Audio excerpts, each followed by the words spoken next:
anbiya'i wal mursalin wa ala alihi wa sahbihi rasulillah.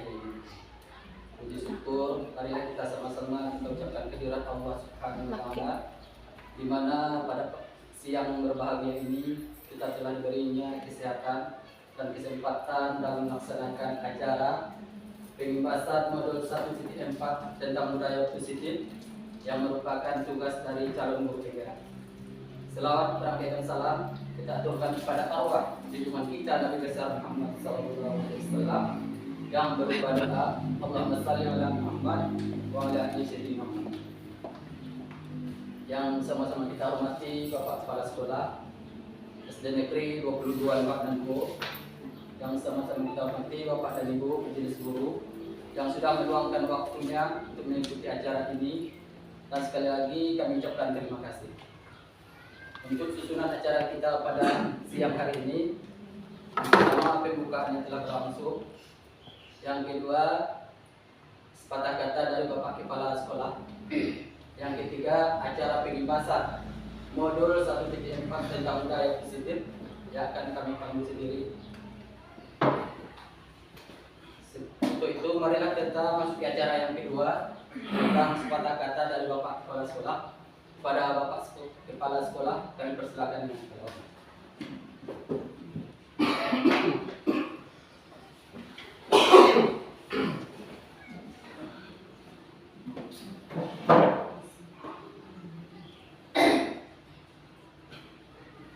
Bismillahirrahmanirrahim. Assalamualaikum warahmatullahi wabarakatuh. Waalaikumsalam warahmatullahi wabarakatuh. Alhamdulillahirabbil alamin. Asyhadu an la ilaha illallah, asyhadu anna Muhammadar Rasulullah. Allahumma shalli wa sallim wa barik ala sayyidina Muhammad wa ala ali sayyidina Muhammad. Amma ba'd. Bersyukur kita kepada Allah atas segala karunia yang Allah masih berikan kepada kita hingga saat ini. Allahumma sholli ala sayyidina Muhammad wa ala ali sayyidina Muhammad, terkhusus kepada baginda Rasul Muhammad sallallahu alaihi wasallam. Terima kasih banyak kepada Pak Ahmad Riyadi yang sudah memberikan kesempatan kepada kami untuk menyampaikan sepatah dua kata dalam acara pembahasan modul 1.4 budaya positif pendidikan guru penggerak angkatan 11. Tentu saja rasa bahagia dan bangga acara ini bisa terlaksana, dan ini tentu saja saya ucapkan terima kasih banyak kepada rekan-rekan semua yang sudah membantu acara ini bisa terlaksana. Tentu saja kita berharap acara ini bermakna buat kita semua. Ada nilai-nilai positif yang bisa kita ambil dari kegiatan sederhana ini. Yang namanya belajar itu merupakan suatu naluri alami, tergantung kemauan kita mau atau tidak mengambil pembelajaran. Karenanya walaupun ini namanya kegiatan pembahasan, tidak ada salahnya bagi kita mengintrospeksi diri kita masing-masing dari materi-materi yang akan disampaikan nanti oleh Pak Ahmad Riyadi. Mana hal-hal positif yang bisa kita ambil, kita terapkan, dan itulah yang diharapkan dari kegiatan ini. Selanjutnya tentu saja kegiatan ini bukan sekali dua kali kita laksanakan di sekolah, karena ini merupakan orang yang keempat di sekolah kita. Saya berharap tahun berikutnya muncul lagi CGP berikutnya, sehingga bisa membawa pengaruh yang luar biasa bagi diri kita sendiri, yang nantinya akan berimbas kepada anak didik kita di kelas masing-masing. Karena itu jangan pernah ragu mengambil kesempatan, jangan pernah mengatakan saya nggak bisa, saya tidak mampu, dan segala macam. Ambil nilai-nilai positifnya, semua ada hikmahnya. Tidak ada yang tidak bermanfaat jikalau kita memulai dari pemikiran yang positif. Kalaulah kita mulai dari pemikiran negatif, maka tentu saja semuanya jelek, semuanya payah, semuanya susah, mengakibatkan kita tidak menghormati diri kita sendiri. Singkat kata, mari kita ikuti acara ini dengan seksama, semaksimal mungkin. Ini bermanfaat bagi Pak Ahmad Riyadi selaku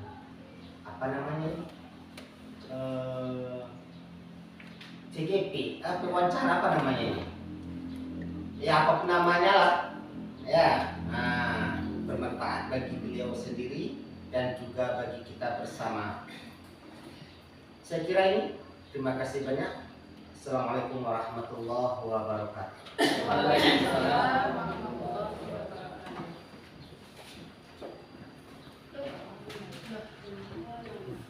Terima kasih kita ucapkan kepada Bapak Kepala Sekolah yang telah memberikan sepatah dua kata untuk acara kita pada hari ini.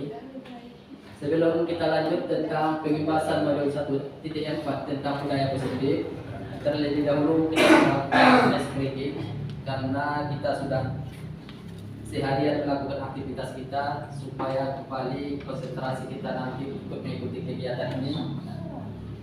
Kita melakukan screening dulu kepada ibu-ibu, bapak-bapak. Kita silakan berdiri.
Baiklah Bapak dan Ibu, kita langsung saja tentang acara kita pada siang hari ini tentang pembebasan modul 1. Sebelumnya kami perkenalkan dulu. Ini dia Ahmad Riyadi, SPD JGP Angkatan 11, SDN 22 Luhana 2, Kabupaten Pasaman Barat. Bukan sengsa. Selanjutnya ini adalah Inilah dia gambar foto dari yang pertama Ibu Herma Turisia MPD sebagai fasilitator. Beliau berasal dari Palembang, Sumatera Selatan sebagai kepala sekolah. Yang nomor 2 Ibu Yulia Sari SPD MPDE, itu merupakan pengajar praktik dan juga merupakan kepala sekolah SMA Negeri 2 Kinali, Kabupaten Pasaman Barat. Yang di sebelah kiri itu Bapak Denny Marsudi selaku kepala sekolah SD Negeri 22 Luhak Ando.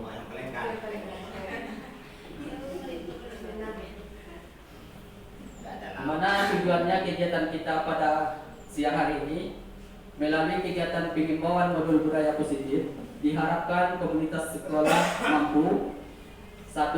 Memahami pentingnya mengetahui kebutuhan belajar dan lingkungan yang memfasilitasi seluruh individu di sekolah agar dapat meningkatkan kompetensi secara aman dan nyaman. Yang kedua, bersama-sama mengembangkan dan mewujudkan visi sekolah yang berpihak pada murid dan berlandaskan nilai-nilai kebajikan universal. Konsep inti budaya positif yang pertama, perubahan paradigma belajar. Yang kedua, disiplin positif. Yang ketiga, nilai-nilai kebajikan.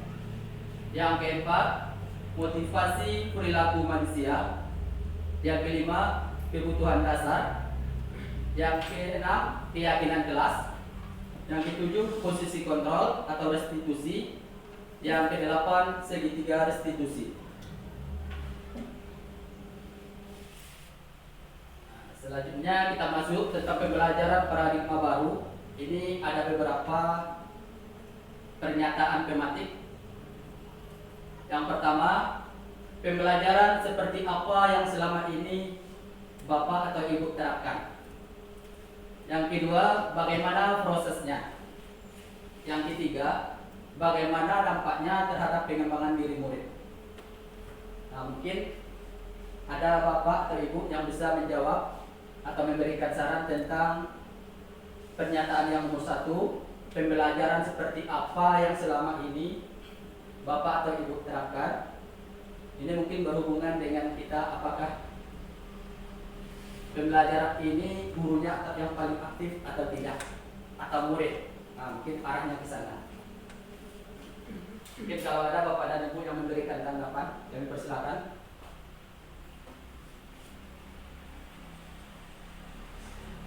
Ibu Isi. Ya, silakan. Terima kasih atas kesempatannya, Pak.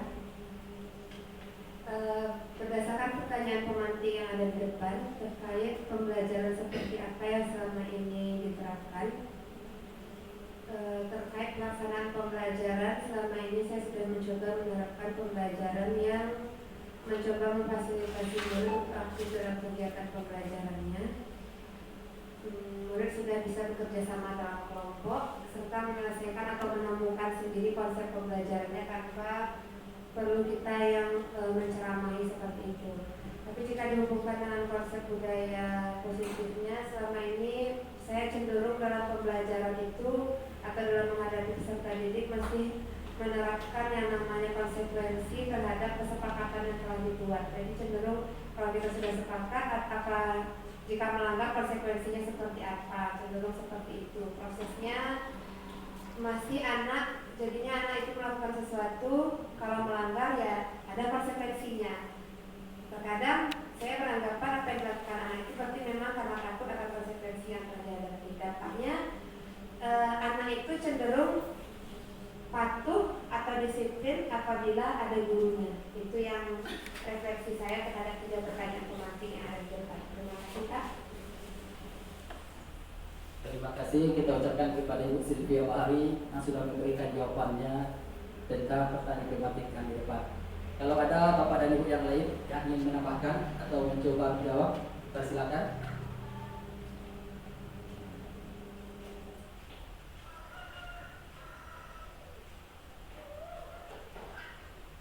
Kalau tidak ada, kita ini ada pembelajaran paradigma baru tadi.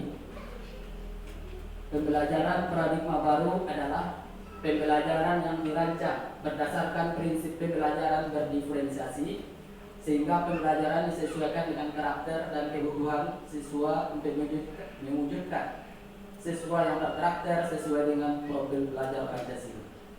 Nah, jadi yang kita ambil pelajaran dari paradigma baru ini, di mana di sini karakter anak itu semuanya berbeda-beda dan juga tingkat kecerdasannya berbeda-beda. Kita sebagai guru, tujuan kita adalah memfasilitasi anak sesuai dengan tingkat kecerdasannya masing-masing. Kita lanjut.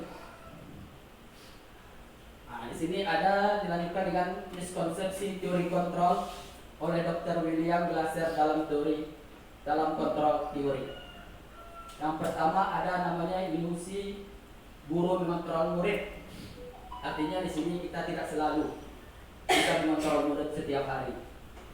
Yang kedua, ilusi bahwa semua penguatan positif, efektif dan bermanfaat. Ini juga yang kita lakukan setiap hari, tidak semuanya diterima penguatan positif atau kegiatan-kegiatan yang positif dan bermanfaat juga tidak semuanya diterima oleh peserta didik kita. Yang ketiga, ilusi bahwa kritik dan membuat rasa bersalah mampu menguatkan karakter. Yang keempat, ilusi bahwa orang dewasa berhak memaksa.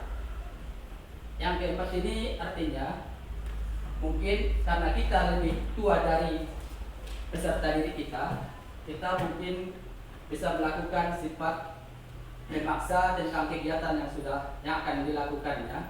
Karena disinilah teori dari konsepsi teori kontrol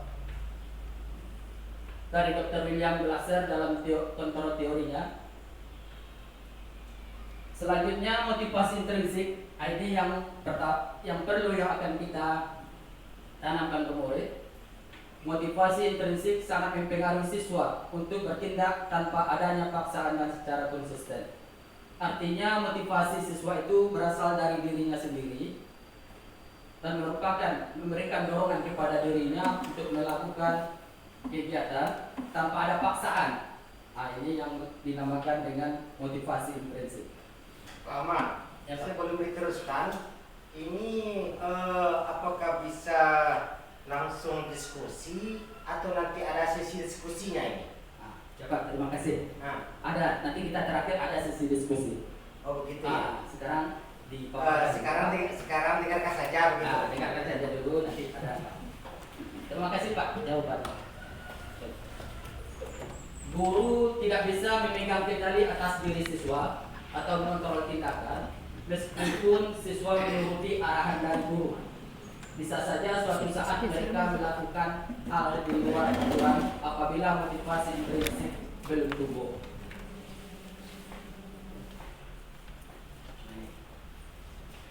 Kita lanjut mengubah paradigma stimulus respon ke pendekatan teori kontrol tadi. Nah, ini awalnya kita membuat stimulus respon dan melakukan pendekatan dengan teori kontrol, di mana di sini ada kalimat realitas kebutuhan kita sama. Pendekatan teori kontrolnya, realitas kebutuhan kita berbeda-beda. Itu tadi sesuai dengan tingkat kecerdasan anak atau tingkat kemauan anak itu berbeda-beda sesuai dengan apa yang dia inginkan. Kita tugasnya cuma memfasilitasi apa kemauan anak itu tadi sesuai dengan tingkat kecerdasannya masing-masing. Kedua, semua orang bisa melihat hal yang sama. Setiap orang melihat gambaran berbeda. Nah, jadi artinya semua orang itu bisa melihat hal yang sama. Jadi setiap orang bisa melihat gambaran berbeda. Artinya seperti ini, kepada Ibu. Mungkin ada dua orang saling berhadapan. Kita contohkan saja dengan angka 6. Mungkin dari sebelah depan bisa dilihat angka 6 dengan nyata. Tiba orang yang di depan kita bisa melihat angka 6 itu menjadi angka 9. Padahal semua penglihatan itu sama. Nah, jadi artinya yang membuat perbedaan itu adalah cuma sudut pandangnya. Nah, dari arah mana kita melihat. Yang ketiga, kita mencoba mengubah orang agar pemandangan sama dengan kita. Agar kita berusaha memahami pandangan orang lain tentang dunia. Nah, itu tadi. Yang keempat, perilaku buruk dilihat sebagai suatu kesalahan. Semua perilaku semua ada tujuannya. Yang ini artinya perilaku buruk ini mungkin setiap siswa kita melakukan sebuah kesalahan, melakukan sebuah tindakan yang buruk, jadi itu katanya sudah melakukan sebuah kesalahan. Tetapi kalau menurut dia itu ada memiliki tujuan sesuai dengan teori kontrol tadi. Selanjutnya, orang lain bisa mengontrol saya, hanya Anda yang bisa mengontrol diri Anda. Nah, seterusnya, saya bisa mengontrol orang lain, Anda tidak bisa mengontrol orang lain.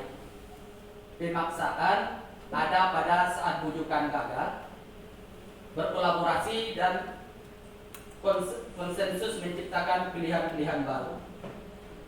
Yang di sini maksudnya, Bapak dan Ibu, pemaksaan ada pada bujukan yang gagal. Contoh, anak itu mungkin kita suruh membuat PR di rumah, tiba-tiba datang ke sekolah dia tidak membuat dari tugas rumah tersebut, di mana di sini kita paksa tadi, sementara yang kita inginkan itu adalah gagal. Apa pendekatan kontrol yang akan kita lakukan? Pendekatan kontrol yang akan kita lakukan adalah berkolaborasi dan konsensus menciptakan pilihan kepada anak itu. Artinya kita berkolaborasi dan mengajak anak itu berbicara atau menanyakan kenapa dia tidak membuat PR. Selanjutnya, modal berpikir menang dan modal berpikir menang-menang. Ini Bapak dan Ibu, kita lanjut tentang disiplin positif. Sebelumnya kita lihat dulu pengertiannya. Disiplin positif adalah upaya menerapkan kedisiplinan yang bertujuan untuk menumbuhkan kesadaran serta membentuk jiwa profil belajar Pancasila tanpa imbalan, ancaman maupun hukuman. Penerapan disiplin positif mengacu pada nilai-nilai kebajikan universal untuk menumbuhkan motivasi intrinsik agar karakter siswa berubah ke arah yang lebih baik. Maksudnya di sini nilai-nilai kebajikan universal. Peserta didik kita itu tidak di sekolah saja melakukan kegiatan disiplin positif, di rumah, di masyarakat juga pun hendaknya dilakukannya. Karena nilai-nilai kebajikan universal ini dimanapun dia berada, dia akan berusaha bersikap dengan baik.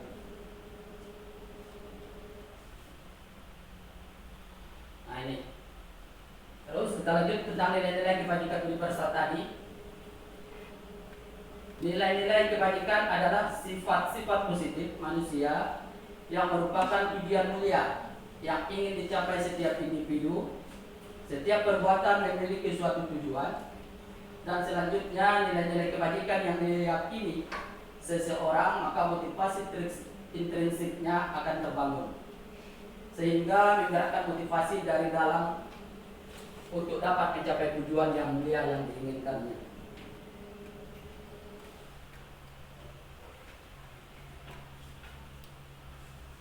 Disiplin positif dan nilai-nilai kebajikan universal perlu dilakukan di sekolah, namun perlu didiskusikan atau dimusyawarahkan bersama guru dan siswa serta orang tua agar disiplin atau budaya positif itu menjadi kebiasaan yang dilakukan tanpa merugikan pihak manapun. Seperti yang sudah kita laksanakan di sekolah kita sebelumnya tentang penerapan 5S, senyum, sapa, salam, dan sopan santun. Di sini sudah kita terapkan berbaris sebelum masuk ke dalam kelas dan juga bersalaman dengan bapak dan ibu gurunya. Dan acara kultum di hari Jumat itu juga sudah kita lakukan, dan senam pagi di hari Sabtu. Dan setelah pelajaran proyek Kulima kita melakukan permainan tradisional, di mana permainan itu adalah anak sendiri yang menentukan permainan yang akan dilakukan. Apabila kegiatan-kegiatan positif ini dilakukan, maka terciptalah sebuah lingkungan yang positif dan terjadilah dia namanya budaya positif.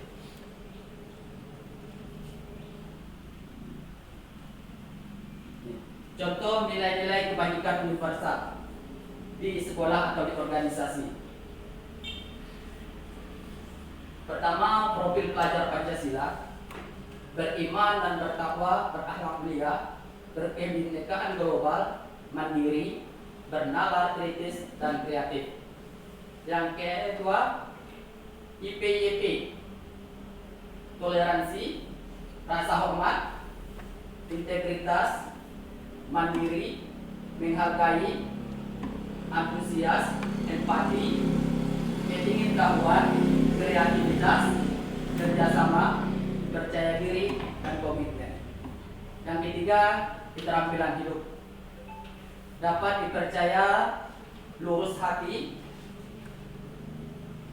pendengar yang aktif, tidak merendahkan orang lain, dan memberikan yang terbaik untuk dirinya. Nah, inilah dia contoh nilai-nilai kebajikan yang akan dilaksanakan di instansi atau di sebuah organisasi. Motivasi, kita lanjut ke motivasi perilaku manusia. Itu ada dua. Satu, motivasi ekstrinsik yang berasal dari luar atau diri masing-masing peserta didik kita. Yang kedua, motivasi intrinsik yang datang dari dalam diri masing-masing, di mana yang motivasi ekstrinsik ini untuk menghindari ketidaknyamanan atau hukuman, itu nomor satu. Yang kedua, untuk mendapatkan imbalan atau penghargaan dari orang lain. Nah, itulah ciri-ciri dari motivasi ekstrinsik. Motivasi ekstrinsik untuk menjadi orang yang mereka inginkan dan menghargai diri sendiri dengan nilai-nilai yang mereka percaya. Artinya yang timbul dari dalam diri dari peserta didik kita.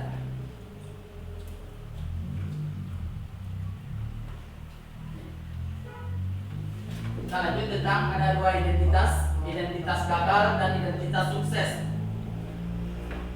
Identitas gagal ini termasuk dia hukuman. Yang kedua, identitas sukses itu disiplin. Disiplin itu juga terbagi dua, ada konsekuensi dan restitusi. Kalimat yang pertama yang merupakan hukuman, murid atau anak belajar menyembunyikan kesalahan. Konsekuensinya, murid atau anak belajar mentaati peraturan. Apa restitusinya? Murid atau anak belajar memecahkan masalah. Yang kedua, mencoba mengontrol anak dengan penguatan negatif atau membayar impas atau kesalahan. Konsekuensinya, mencoba mengontrol anak dengan penguatan positif. Restitusinya, anak paham bahwa dirinya sendiri yang pegang kendali kontrol. Yang ketiga, dampak pada murid marah, merasa bersalah, rendah diri, mengasingkan diri. Nah, ini merupakan hukuman tadi. Apa contohnya? Itu seperti tadi, apabila anak tidak membuat tugas di rumah, dia merasa bersalah atau rendah diri dan mengasingkan. Kalau ditanya kenapa dia tidak membuat PR, apa konsekuensinya? Dia kehilangan hak atau waktu jeda. Artinya mungkin disuruh di waktu istirahat dia mengerjakan PR, karena waktu jeda itu istirahat, dia tidak bisa bermain lagi dengan teman-temannya. Restitusinya, murid tidak kehilangan waktu, namun bersemangat untuk memperbaiki diri. Selanjutnya yang keempat, hukumannya tiba-tiba, tidak diharapkan atau sangat melukai. Konsekuensinya sudah diketahui, masuk akal, berupa undangan untuk mengadakan restitusi. Nah, ini Kita lanjut dulu Bapak dan Ibu, nanti baru kita ada diskusi. Oke, masuk ke kebutuhan dasar manusia. Kebutuhan dasar merupakan unsur-unsur yang diperlukan manusia untuk mempertahankan keseimbangan fisiologis dan psikologisnya. Pemenuhan kebutuhan dasar agar sangat mempengaruhi tindakan dan perilaku seseorang. Ada 5 kebutuhan dasar manusia. Yang pertama kebutuhan bertahan hidup, yaitu berupa makanan, pakaian, atau tempat tinggal. Yang kedua kebutuhan kasih sayang dan rasa diterima. Yang ketiga kebutuhan akan kebebasan. Yang keempat kebutuhan akan kesenangan. Yang kelima kebutuhan akan kekuasaan.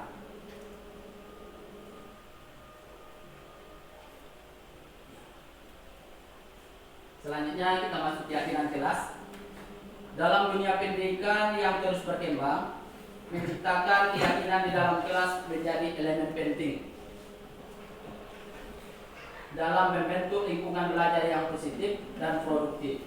Keyakinan bukan hanya tentang kepercayaan siswa terhadap kemampuan mereka dalam menguasai materi pelajaran, tetapi juga tentang rasa aman, dukungan sosial, dan motivasi yang diperlukan untuk meraih keberhasilan. Jadi keyakinan kelas ini selama ini sudah kita buat, di mana sebelum kita membuat keyakinan kelas, Bapak dan Ibu guru sudah membantu anak-anak kita bermusyawarah atau berkolaborasi. Dan keyakinan kelas ini ditentukan oleh peserta didik kita sendiri, dan kita guru nanti menyimpulkan keyakinan kelas mana yang akan dipakai. Dan keyakinan kelas ini akan setelah kita buat dan sepakati akan menjadi lingkungan yang positif dan akan dilanjutkan secara terus-menerus, akan menciptakan budaya positif. Jadi keyakinan kelas itu dapat berupa pernyataan-pernyataan yang mudah diingat. Itu salah satu contohnya. Mudah ingat, dipahami, dipatuhi, dan diterapkan dalam lingkungan sekolah. Dan tugas kita sebagai guru berperan dalam mewujudkan terbentuknya keyakinan kelas dengan adanya kesepakatan antara guru dan murid. Jadi harus sepakat dulu guru dan murid, baru tercipta keyakinan kelas. Ini keyakinan kelas yang dapat diterapkan dalam budaya positif. Setiap siswa berhak belajar dan berkembang. Kita bertanggung jawab atas lingkungan belajar bersama. Kesalahan merupakan kesempatan belajar. Artinya kita belajar dari kesalahan. Hubungan yang positif yaitu dasar untuk belajar. Artinya kalau sudah tercipta hubungan dan komunikasi yang positif di dalam kelas kita, terciptalah rasa belajar yang aman dan nyaman.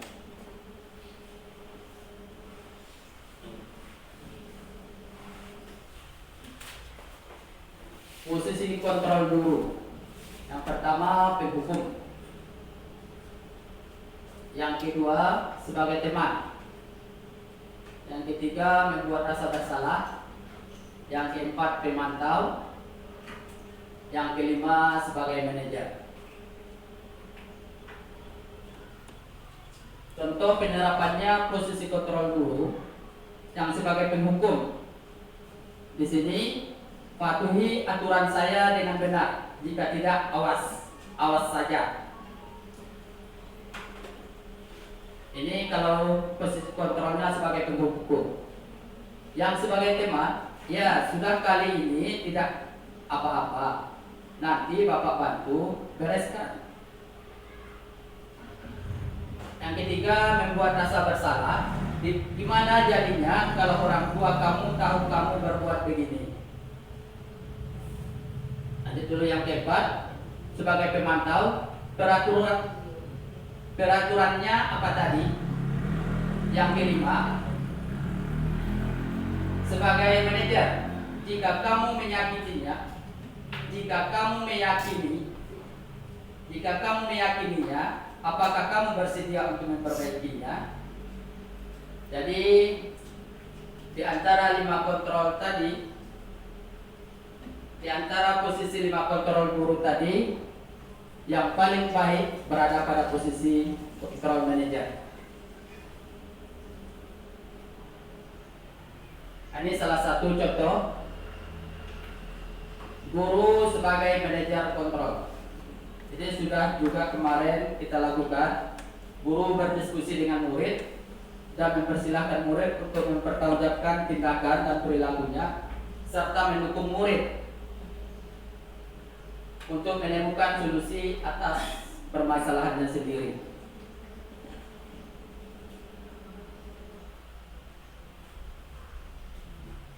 Ini ada 5 posisi kontrol. Seperti kemarin kita ada ini video. Mari kita sama-sama kita tonton dulu.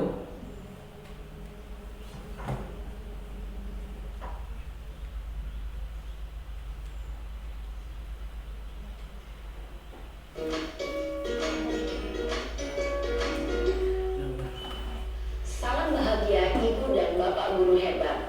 Dalam penerapan disiplin positif restitusi, salah satu program yang dikembangkan adalah 5 posisi kontrol. 5 posisi kontrol dalam restitusi adalah proses perjalanan seorang pendidik agar dapat mengenali dirinya. Pada video kali ini, kita akan membahas tentang 5 posisi kontrol yang dikembangkan oleh Diane Gosson dan contoh penerapannya.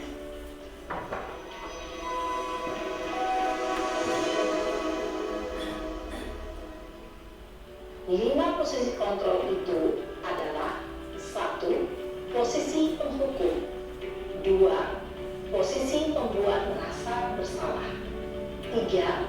Posisi teman, 4. Posisi pemantau atau monitor, dan 5. Posisi manajer.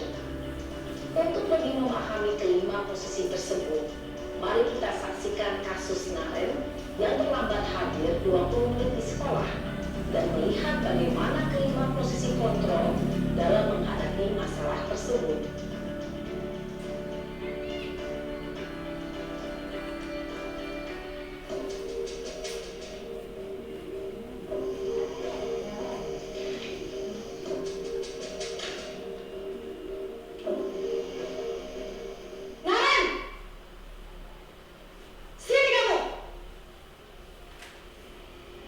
Selamat pagi, Bu.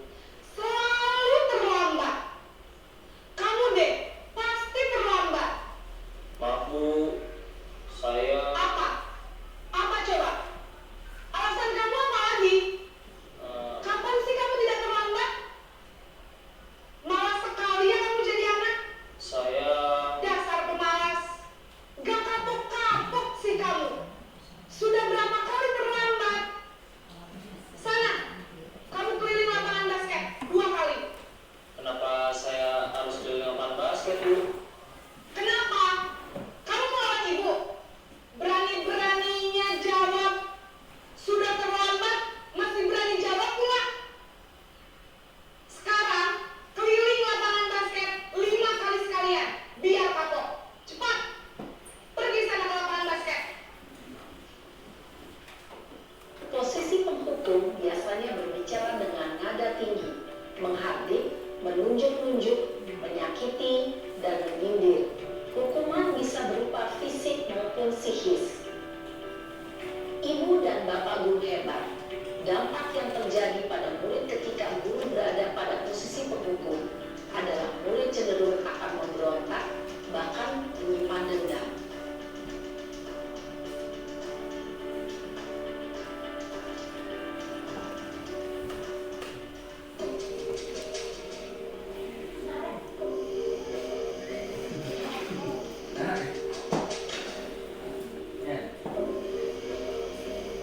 Naren!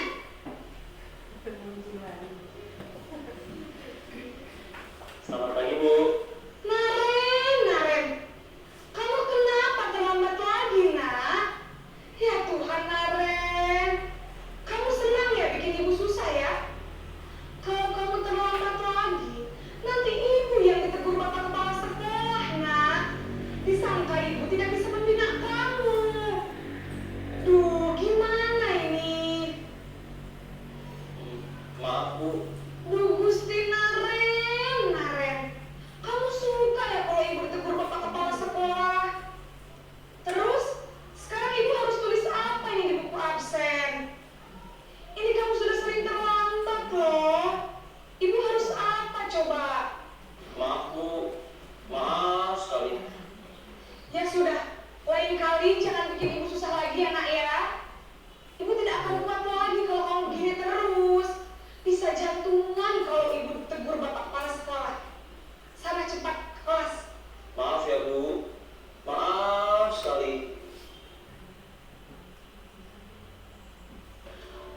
Posisi pembuat rasa bersalah berbicara dengan nada tenang, cenderung lembut.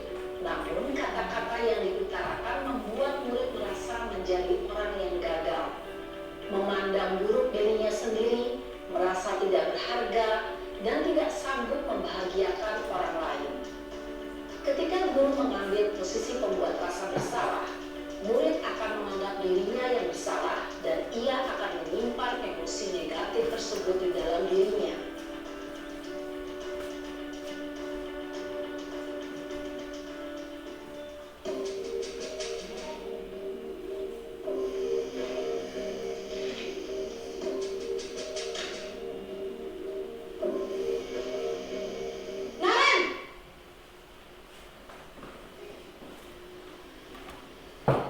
Selamat pagi, Bu. Wah, sudah jam berapa ini, Nak? Terlambat lagi ya, sayang. Iya, Bu. Habis ibu saya lupa bangunkan saya, Bu.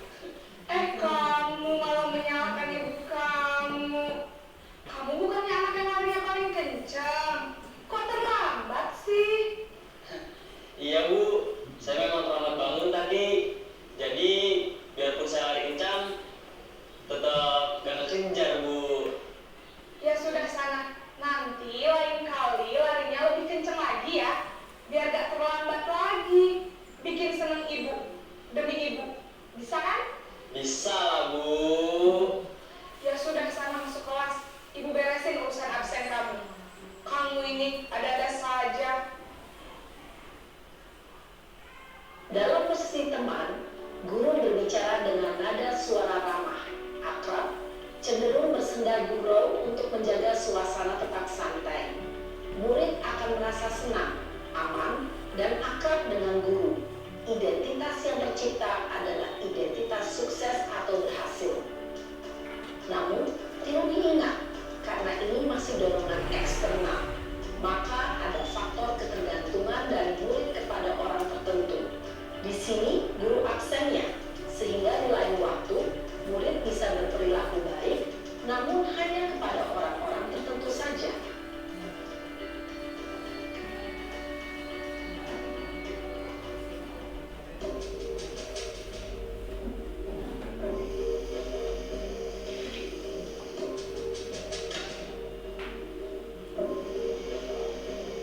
Naren!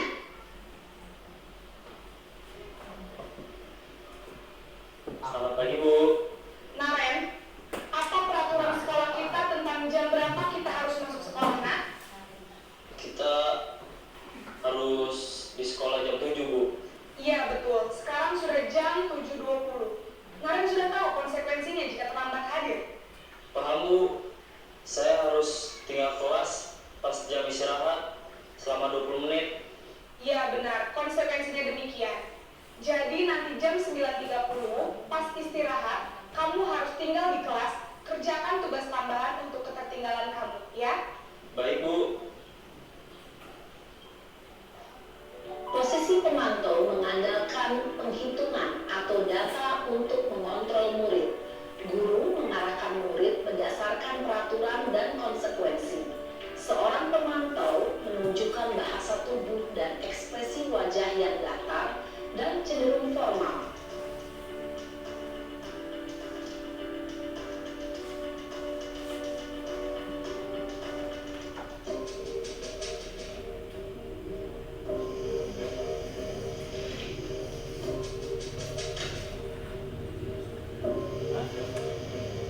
Naren!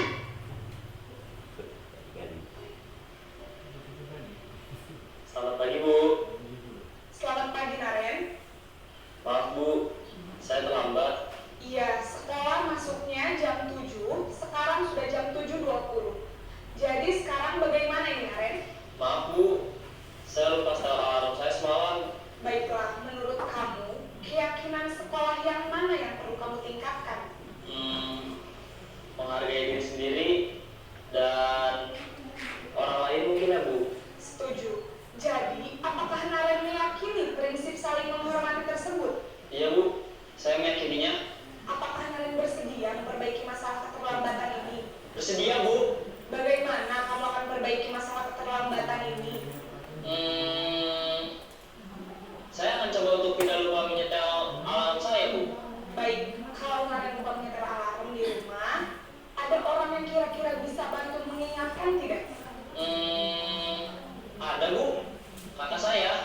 positif, yaitu murid yang mandiri, bertanggung jawab, dan dapat memecahkan masalah.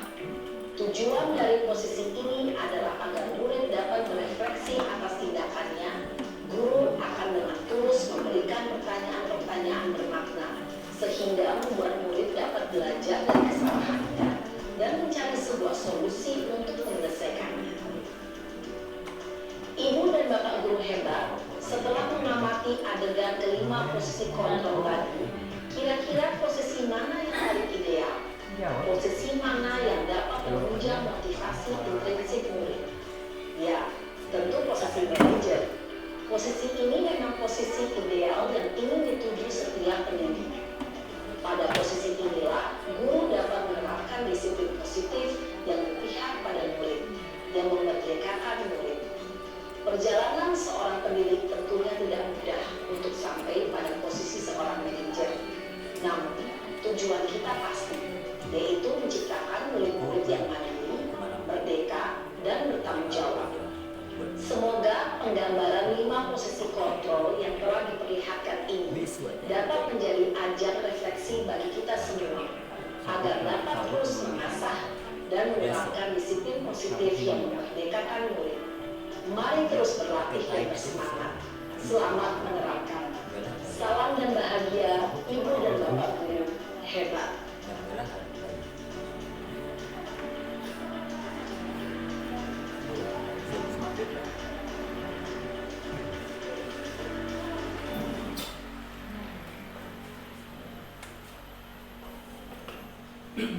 Dari video yang sudah kita lihat tadi, Bapak dan Ibu guru, ini ada sebuah pertanyaan,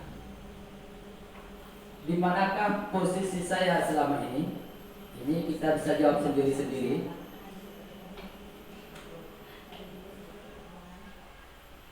Selanjutnya kita masuk kepada segitiga restitusi. Restitusi adalah proses mendorong individu untuk merenung, mencari akar penyebab tindakan mereka, dan lebih fokus pada pengembangan karakter daripada sekedar mengevaluasi tindakan mereka. Nah, di sini ada segitiga restitusi. Penyelesaian masalah melalui 3 tahapan. Yang pertama, menstabilkan identitas. Yang kedua, validasi tindakan yang salah. Dan menanyakan keyakinan yang bertujuan untuk mewujudkan murid yang mandiri dan bertanggung jawab. Kita lihat mulai dari yang nomor 1 tadi, menstabilkan identitas. Ini ada pertanyaan yang akan kita tanyakan kepada peserta didik kita, dan juga ini merupakan sebuah cara menyelesaikan masalah mereka. Setiap orang pasti pernah melakukan kesalahan. Itu salah satu pertanyaannya. Yang kedua, salah satu pernyataannya. Yang kedua, kamu bukan satu-satunya yang pernah melakukan ini. Terus restitusi yang kedua, validasi tindakan yang salah. Kamu tentu punya alasan melakukan hal itu. Yang kedua, adakah cara yang lebih efektif untuk mendapatkan apa yang kamu butuhkan? Yang ketiga, menanyakan keyakinan. Keyakinan kelas apa yang sudah kita sepakati? Yang kedua, kamu ingin menjadi orang seperti apa? Nah, inilah Bapak dan Ibu segitiga restitusi untuk menyelesaikan suatu permasalahan. Kita lanjut. Ini ada studi kasus. Kita akan menyelesaikan kasus ini. Ada 3 buah kasus nanti dengan segitiga restitusi yang sudah kita kita lihat pelajari tadi.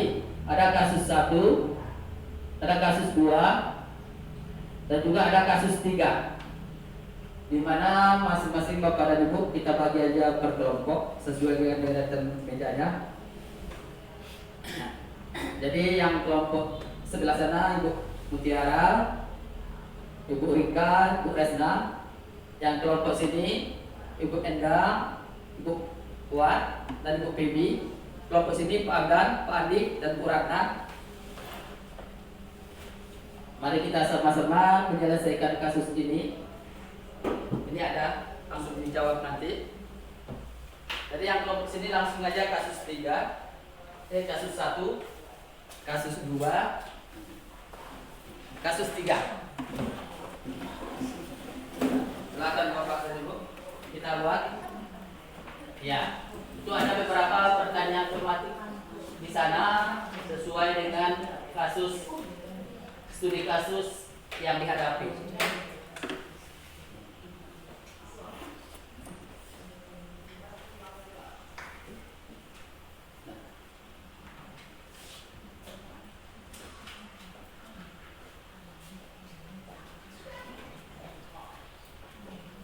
Kamu aja, udah, tekan aja. Udah di sini. Satu garis tambah.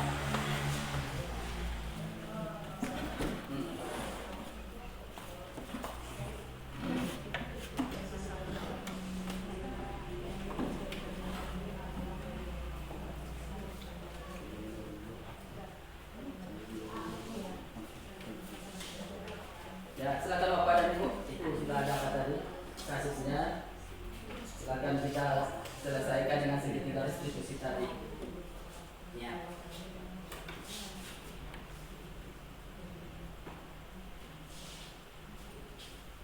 Lembaran jawabannya ada di belakang. Nah, silakan ditulis saja. Acara apa lagi nih? Sama. Ya, diskusi Pak. Jadi maaf Pak, kalau ada Bapak dan Ibu yang apanya sama, namanya itu kebetulan. Mohon maaf. Yuk, lanjut. Mungkin Ah. silakan. Ada Bapak. Pak. Hah? Macam apa? Jam, Pak. Hari itu ya, bukan hari ini ya, hari. Oh, itu. Apa lagi? Oh, tinggal jaganya. Oh, udah. Ya, Dalam keadaan ini dan posisi oleh Ibu Tiara. Ibu Tiara jelaskan indikatornya. Supaya. Nah, ini dari segitiga restitusinya atau memvalidasi tindakan yang salah, menstabilkan identitas, validasi tindakan yang salah, menandakan keyakinan yang bertujuan untuk menunjukkan murid yang mandiri dan bertanggung jawab. Ya.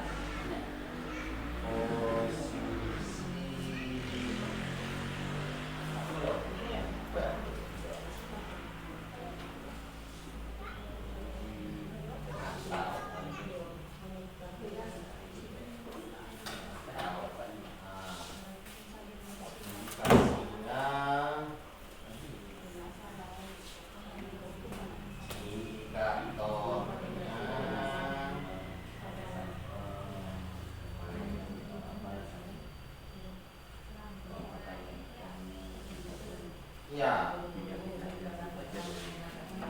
indikatornya berarti kalimat M-nya ya Pak Ahmad ya? Nah, ya. Ya sudah.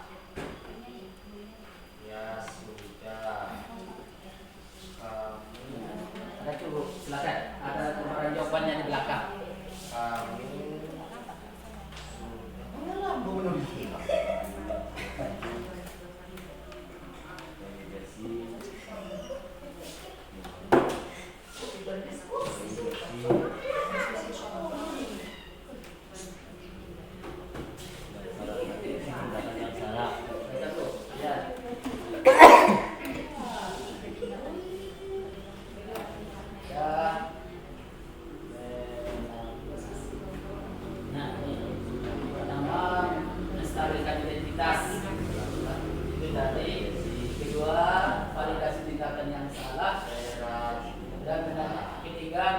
Keyakinan yang bertujuan untuk menunjukkan murid yang mandiri dan bertanggung jawab.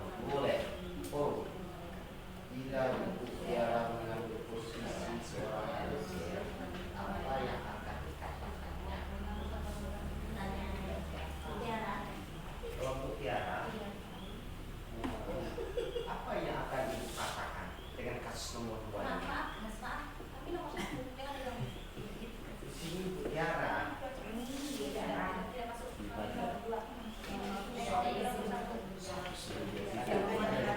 Kita coba memecahkan kasusnya. Kasus 3 ya, ketiga. Kasus 2 kelompok 2 dan kasus 3 pecah 1 kelompok 1. Jangan cari. Iya. Bertanya cara yang lebih Ibu Tiara sebenarnya jika Dia tuh pertama sebagai petani manajer. manajer. Nah, kan coba Tiara, apa yang berkatakan ini? Jangan ditanya-tanya sama bulan pesan tidak. Nah ini Sistem para guru, pendukung, manajer, teman, pemantau. Nah, kita berdiskusi. Ini dia. Udah di skip. Tidak boleh bertanya. Boleh, karena kami tidak ketemu. Yang mana? Ada yang Posisi Tiara posisi manajer. yang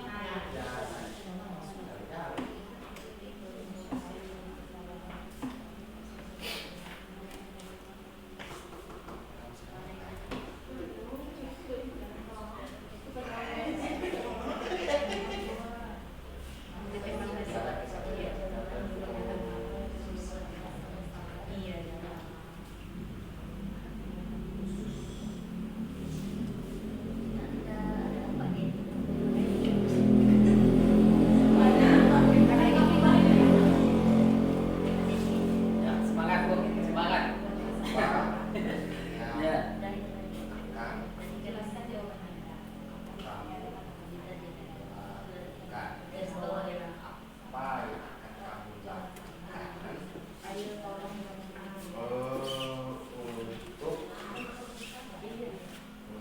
Semangat, semangat Bapak Ibu.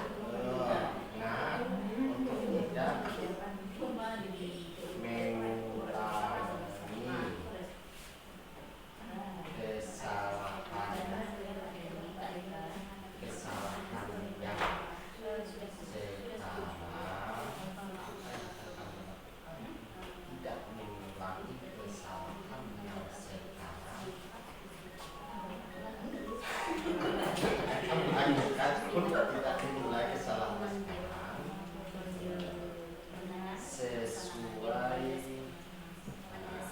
keyakinan yang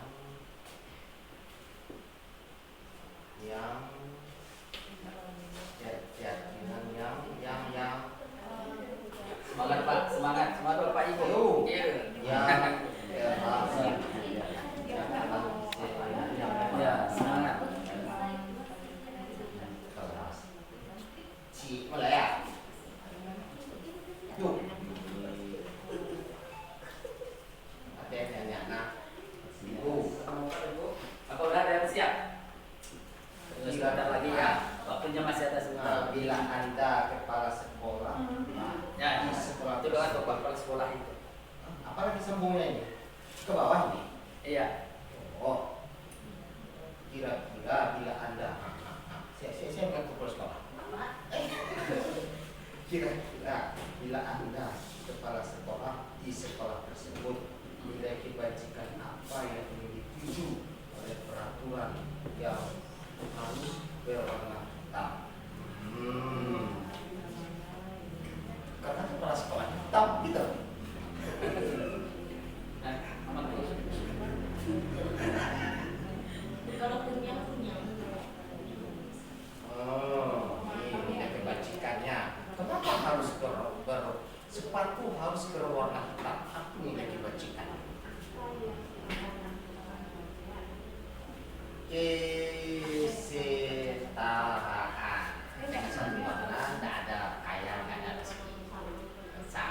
keberagaman apa? kesetaraan.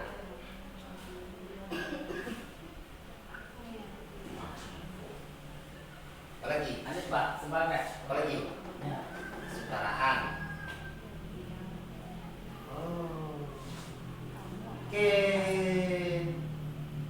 Keindahan. Ang sawa na kanina. Nang buang-buang aja. Ang balam.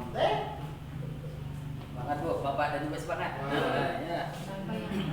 Terus kepatuhan. Patuh.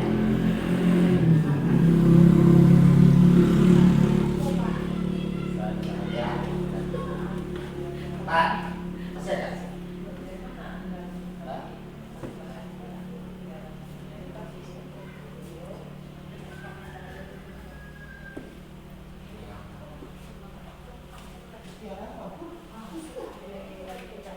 Silakan. Gimana? Masih ada waktu jawab. Mantau kan? Sebaiknya ibu Tiara. Nah, kan gitu tuh. Sebaiknya ibu Tiara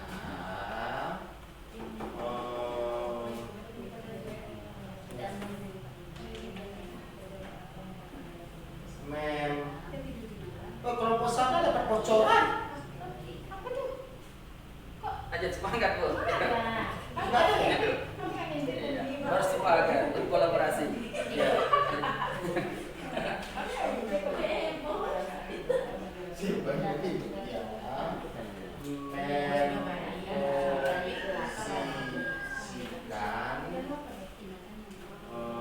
memposisikan sebagai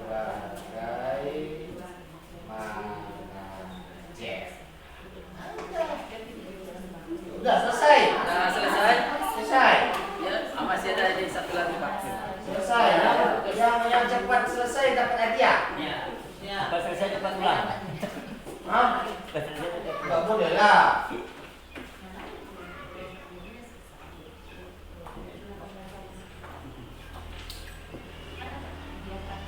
Iya.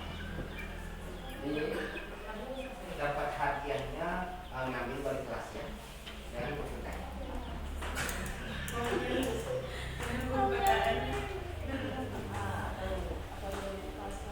Nah, satu lagi ya. Semangat. Ya. Kita pecahkan kasus. Iya, ibu udah pernah jadi kepala sekolah ya? Walaupun ini kan pernah jadi kepala sekolah ya? Kasus dari sedang menjelaskan pelajaran. Jika Anda kepala sekolah. Iya. Oh. Wah, jika saya jadi kepala sekolah ya.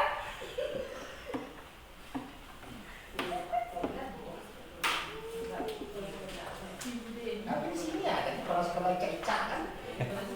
Kasus tadi. Nih. Itu kasus 3.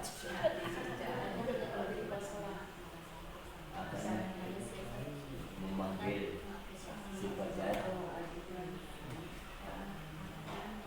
Oh, kalau ini bisa jadi kasusnya membuat rasa bersalah ini.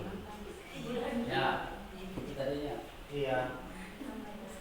Emangnya ada bude ini? Ah, yang benar amat.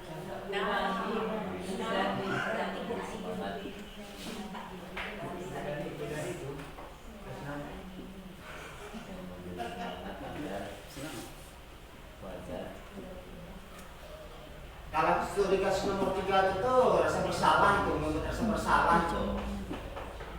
Kan? Membuat anak itu Ibu Dani sedang menjelaskan pelajaran bahasa Inggris di papan tulis. Namun dia memperhatikan makanya jangan bahwa ketinggalan. Al-Quran. ini membuat rasa Perhatikan bersalah. pada pelajarannya. Atau berhukum. Di kelompok 3 ini. Atau berhukum. Jangan soal di depan. Oh gitu ya? Itu kan bukan kasus kita. Kita yang repot. Itu kan masalah di belakang kan ibu Dani.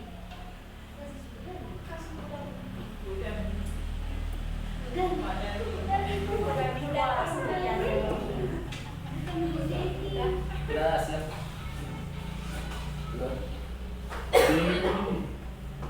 kita sudah selesai berdiskusi menyelesaikan 3 buah kasus, yaitu kasus 1, kasus 2, kasus 3.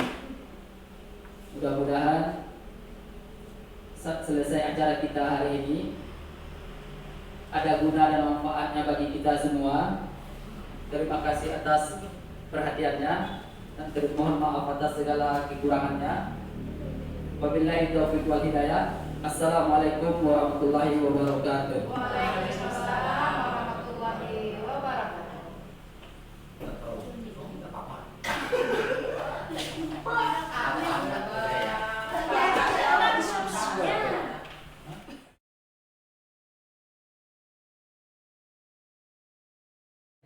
Assalamualaikum warahmatullahi wabarakatuh.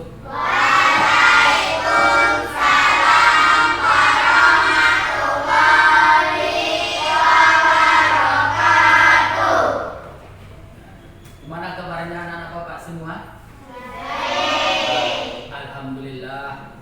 Pada kesempatan hari ini, pada siang yang berbahagia ini, kita belajar PJOK, di mana pelajaran kita, sebelum kita mulai melakukan pembelajaran, sebaiknya kita membuat kesepakatan kelas terlebih dahulu, di mana kesepakatan kelas ini yang pertama merupakan aturan kelas.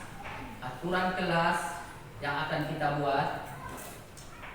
Terus aturan kelas itu nanti kita sepakati, menjadilah dia kesepakatan kelas, sehingga terciptalah lingkungan kelas yang positif, dan akan kita terus laksanakan setiap hari, dan menjadilah sebuah budaya yang positif di kelas ini. Terciptalah sebuah pembelajaran, tercapailah tujuan pembelajaran yang menyenangkan buat kita semua. Terjadilah suasana kelas yang aman, nyaman untuk belajar. Jadi untuk kesempatan ini kita akan membuat kesepakatan kelas. Bapak akan membagikan sebuah kertas ini. Silakan nanti kamu tulis di sini masing-masing apa saja kira-kira yang akan kita buat untuk kesepakatan kelas. Jadi silakan, apa menurut kamu kesepakatan kelas yang akan kita laksanakan untuk ke depannya?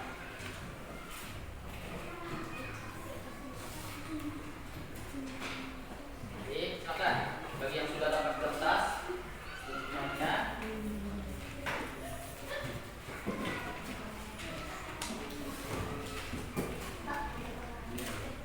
Ya, sama. Ya, silakan. Nanti kita udah siap, silakan ditempelkan ke depan. 1 per orang.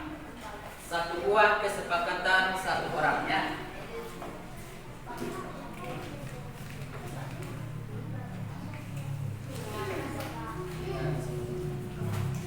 Silakan anak bapak, tulis. Tidak usah pakai nama, buat saja salah satu, atau boleh buat nama di atas, baru buat 1 saja kesepakatan. Ya, 1 saja per orang. Silakan. Apa menurut kamu kesepakatan yang akan kita sepakati nanti, yang akan kita lanjutkan atau yang akan kita laksanakan ke depannya? Silakan. Iya, kelas ini. Nah, tadi kelas saja. Ini kesepakatan kelas dulu, baru kita cobakan, baik di luar maupun di dalam kelas. Nah, ya. Kalau sudah siap, boleh ditempelkan di depan sini nanti. Sudah siap, boleh. Silakan ditempelkan. Nah, oke.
kesepakatan kelas yang akan kita sepakati nanti.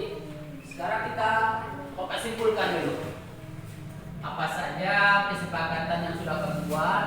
Nanti akan kita Bapak simpulkan, baru kita buat kesepakatannya. 1. Tidak ribut dalam belajar. Tidak ribut dalam belajar.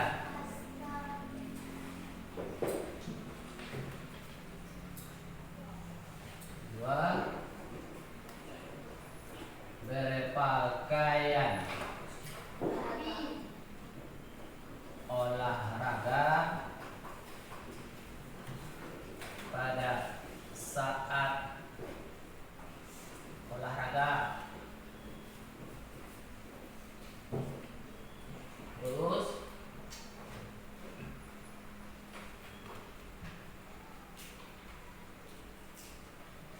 menghargai guru.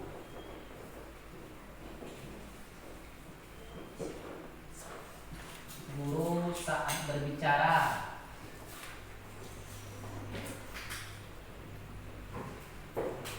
Terus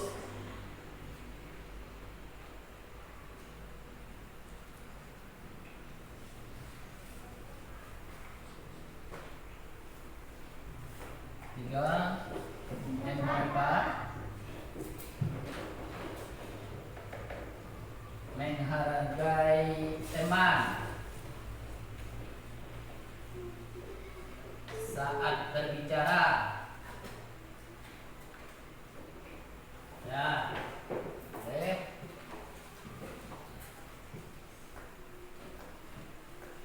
Yang kelima,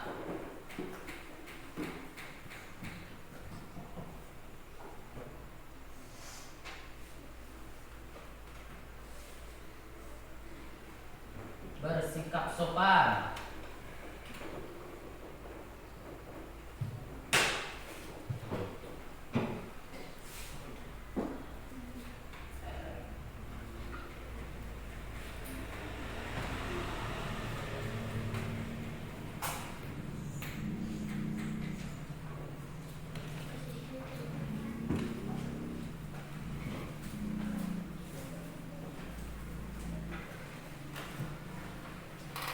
Lagi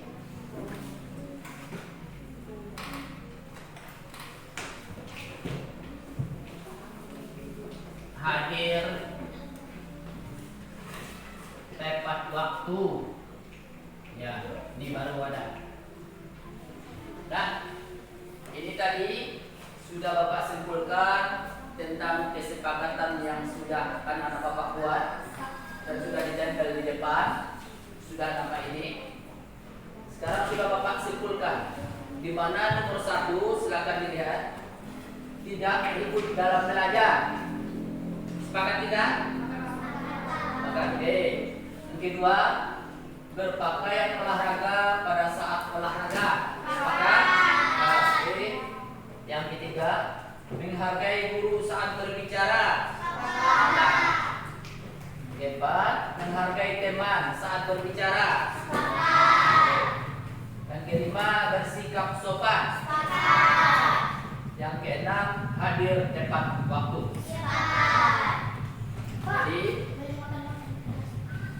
Jadi inilah kesempatan kita pada hari ini sudah membuat kesepakatan, di mana kesepakatan kelas ini inilah yang akan kita sepakati untuk kedepannya, sehingga tercipta lingkungan kelas yang positif dan terjadilah nanti setelah kita ikuti kesepakatan kelas ini, terjadilah budaya positif di dalam kelas kita ini, sehingga dalam pembelajaran kita sudah merasa aman, tenang, dan damai.